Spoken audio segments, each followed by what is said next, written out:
warahmatullahi wabarakatuh. Perkenalkan, nama saya Zahra Masitaul Asmi, NIM 191160444 dengan Dan saya Yustia Mustika Wardani, NIM 19114060605.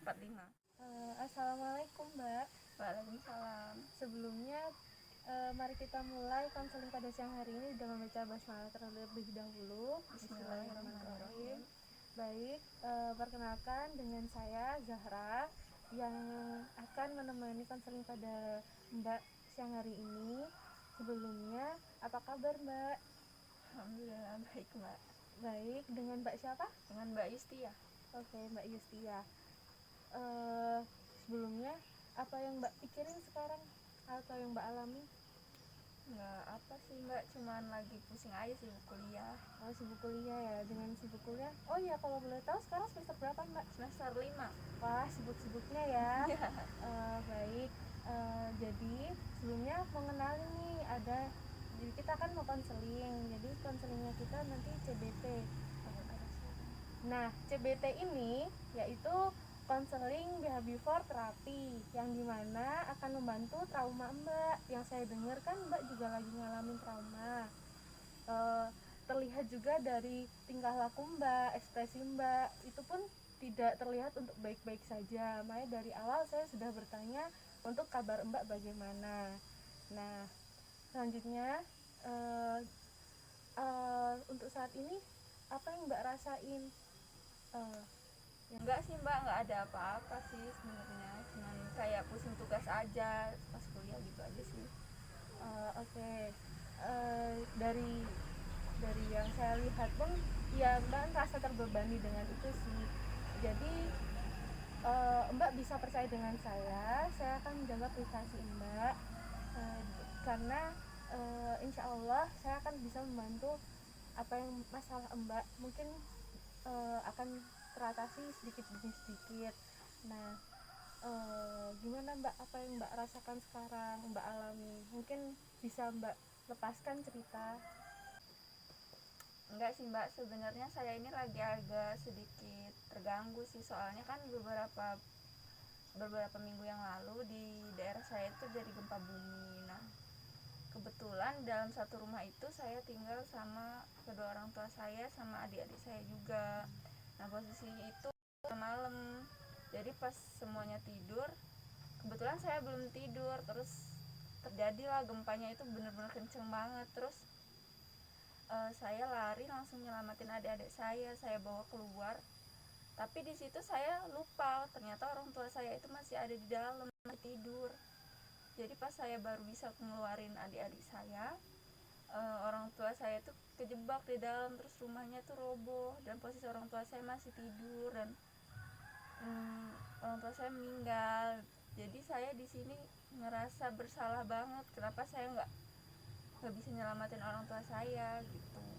Jadi saya masih suka ngerasa sedih gitu, ngerasa bersalah banget soalnya nggak bisa nyelamatin orang tua saya. Terus saya juga kayak ngerasa kecewa banget sama Tuhan, kenapa harus ngambil orang tua saya gitu. Terus juga adik-adik saya itu masih kecil-kecil, masih TK, masih suka nanyain kemana orang tua, padahal saya sudah kasih pengertian sebenarnya sebelumnya, tapi ya tetap aja rasa bersalah itu pasti masih ada Mbak. Dan juga saya kalau misalkan ada suara misalnya gempa kecil aja, itu benar-benar langsung trauma banget Mbak, langsung takut, gemeteran gitu, karena saya takut keulang lagi kejadian kemarin.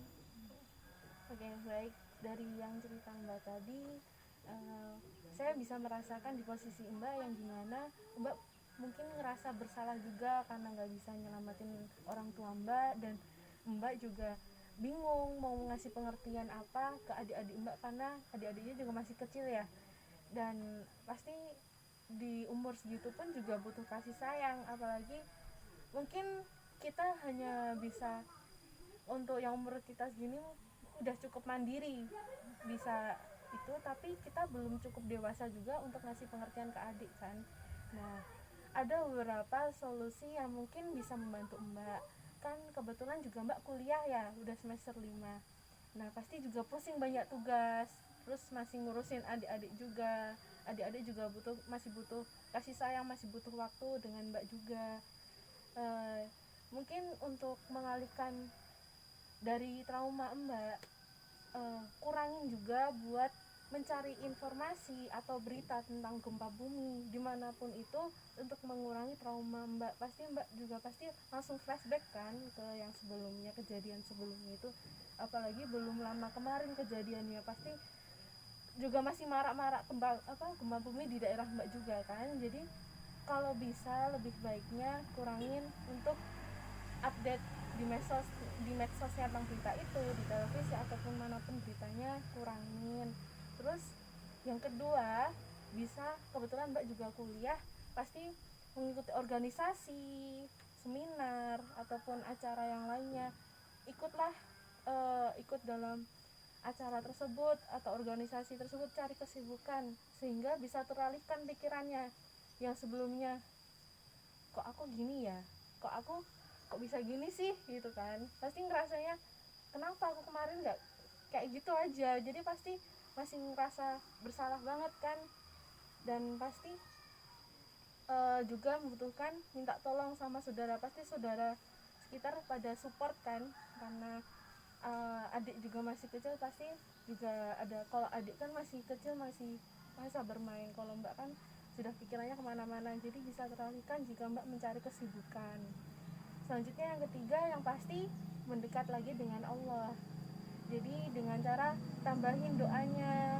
Karena apa? Doa dari anak yang salihah juga nanti sambil diajak adik-adik dirangkul, ayo dek kita doain orang tua kita biar nanti bisa masuk surga misal gitu. Jadi diajak yuk dek, habis sholat doa yuk buat orang tua kita gitu. Jadi diajarin yang terbaik, terus lebih mendekatkan diri, tambah doanya, tambah sholat sunnahnya juga lebih bagus. Dari sini Mbak udah lebih memahami? Paham Mbak? Ya Mbak, sudah paham. Dan saya juga sebenarnya emang udah ikutin beberapa organisasi di kampus, dan juga memang cukup membantu sih untuk mengalihkan pikiran saya biar nggak mikirin yang ke situ. Terus saya juga bakalan lebih mendekatkan diri kepada Allah. Saya juga bakalan ngasih perhatian lebih lah untuk adik-adik saya. Terima kasih ya Mbak sudah memberikan saran-saran pada saya, jadi memang sudah cukup lega sih. Alhamdulillah jika Mbak sudah merasakan lega, dan semoga saran saya bisa membantu Mbak. Terima kasih atas kerjasamanya.